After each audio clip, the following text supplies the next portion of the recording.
Pozdravljeni, dragi študenti, in dobrodošli v novem videu, kjer bomo nadaljevali z uvodom španščine. Začnimo z našo četrto lekcijo, dnevi v tednu ali los días de la semana.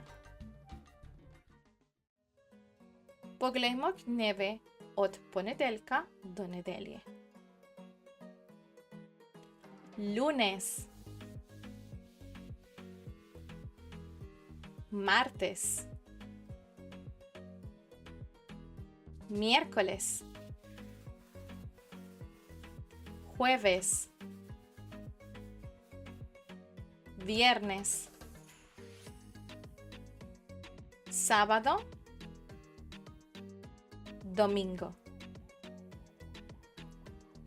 Sábado y domingo sta fin de semana ali weekend.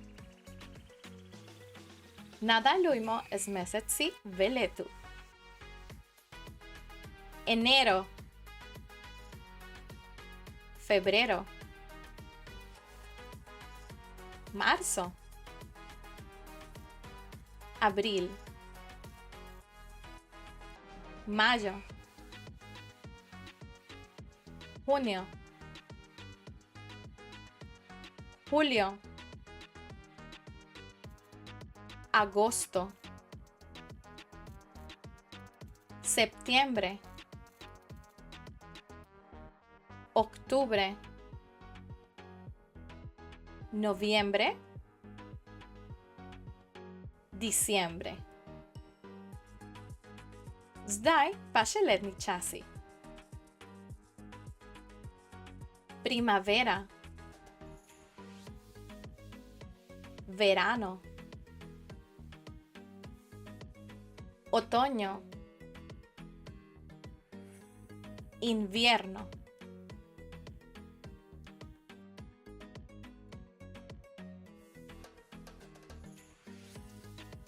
Ta letni čas je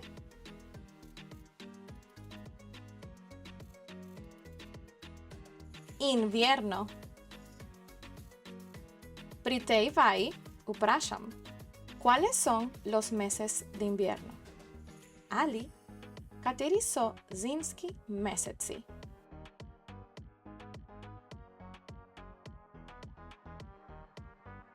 Diciembre, enero y febrero. Ta letni čas je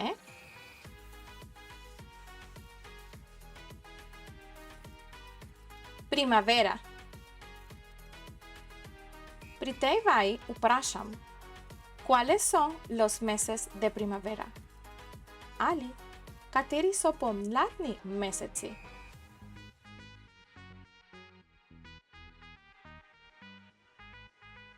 Marzo, abril y mayo. Ta letni čas je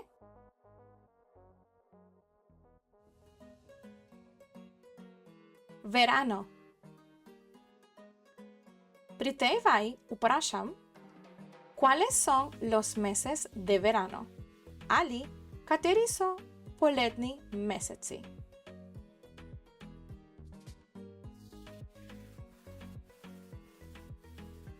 Junio, julio y agosto. Ta letni čas je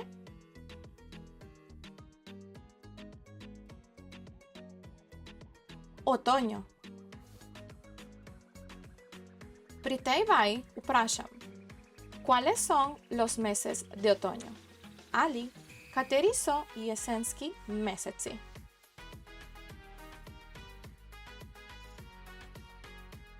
Septiembre, octubre y noviembre. Zdaj pa se bomo začeli učiti odgovarjati na vprašanja od dnevih v tednu, mesecih in letnem času. ¿Qué día es hoy? Kateri dan je danes? In odgovorimo z hoy es viernes, danes je petek. Estruktura je vprašalna beseda plus glagol, tukaj uporabimo biti, plus zadevni predmet ali samostalnik. Tukaj smo odgovorili delno.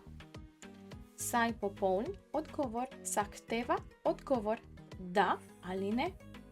Popolno vprašanje bi v tem primeru bilo: Hoy es viernes, a danes je petek? In odgovorimo sí ali no. Za naslednjo vajo bomo uporabili enako strukturo z delnim vprašanjem. ¿Qué fecha es hoy? Katerega smo danes? In kot primer odgovorimo z Hoy es 30 de octubre. Danes je 30. oktober. ¿Cuándo es tu cumpleaños? Kdaj imaš rojstni dan? In ponovno kot primer odgovorimo z Mi cumpleaños es el 17 de octubre. Moj rojstni dan je 17. oktobra. ¿Cuál es tu día favorito de la semana? Kateri je tvoj najljubši dan v tednu? ¿Cuál v tem primeru lahko pomeni tudi kakšen, odvisno od vprašanja. Odgovorimo z Mi día favorito de la semana es el viernes. Moj najljubši dan v tednu je petek. Ali ste vedeli, razlika je, da v španščini pridevnik pride za samostalnikom v večini primerov. Na primer, día favorito.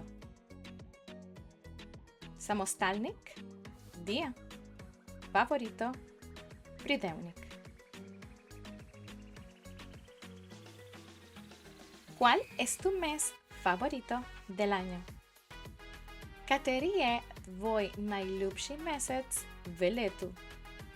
Odgovor: Mi mes favorito es diciembre. ¿Cuál es tu estación favorita del año? Kateri je tvoj najljubši letni čas? Odgovor: Mi estación favorita es el invierno. Ali ste opazili nekaj drugačnega v vajah? V prejšnjih vajah ste videli, da ima večina samostalnikov člen. Ampak kaj je to? Poglejmo. V španščini člen navaja spol. El za moški in la za ženski spol. Ampak vse beseda člena ne potrebujejo. In bom zato dala nekaj primerov. V španščini je beseda país ali država moškega spola. Ampak države, ki so poimenovane Slovenija ali Španija, ne potrebujejo člena. Zato, ker so vse moškega spola in jih ni potrebno definirati. Isto pravilo drži za mesece v letu. Beseda mes je moškega spola, a vsi meseci od januarja do decembra zopet nimajo člena. Razliko potem vidimo samo pri letnih časih ter dnevih v tednu. Vsi letni časi razen pomladi so moškega spola. Pomlad je ženskega. El invierno, la primavera, el verano, el otoño. Na koncu pa še dnevi v tednu, ki so tudi vsi moškega spola in uporabimo člen samo takrat, ko smo bolj specifični. El lunes, el martes, el miércoles in tako naprej. In tako smo končali z 4. lekcijo uvodne španščine. V naslednjem videu vam bom razložila, kako te člene uporabiti v edninski in množinski obliki. Najlepša hvala, da ste spremljali to učno lekcijo. Če vam je bil video všeč, ga lajkate in se naročite za še več španščine. Se vidimo, nos vemos!